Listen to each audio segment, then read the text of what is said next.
സംസ്ഥാനത്ത് രജിസ്റ്റർ ചെയ്യുന്ന വാഹനങ്ങൾക്ക് മാർച്ച് 1-ാം തീയതി മുതൽ രജിസ്ട്രേഷൻ സർട്ടിഫിക്കറ്റ് പ്രിന്റ് ചെയ്ത് നൽകില്ല.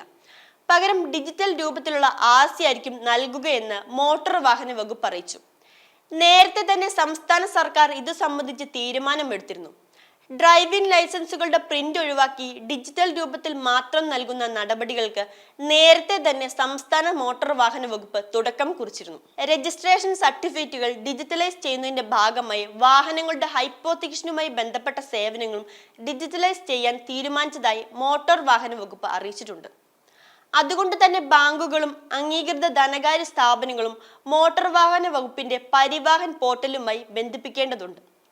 പരിവാഹൻ പോർട്ടലുമായി ബന്ധിപ്പിച്ചിട്ടുള്ള ബാങ്കുകളിൽ നിന്നോ ധനകാര്യ സ്ഥാപനങ്ങളിൽ നിന്നോ മാത്രമേ മാർച്ച് 1-ാം തീയതി മുതൽ വാഹന രജിസ്ട്രേഷൻ സർട്ടിഫിക്കറ്റുമായി ബന്ധപ്പെട്ട ഹൈപ്പോത്തിക്കേഷൻ സേവനങ്ങൾ ലഭ്യമാവുകയുള്ളൂ എന്നും മോട്ടോർ വാഹന വകുപ്പ് പുറത്തിറക്കിയ വാർത്താക്കുറിപ്പിൽ അറിയിച്ചു.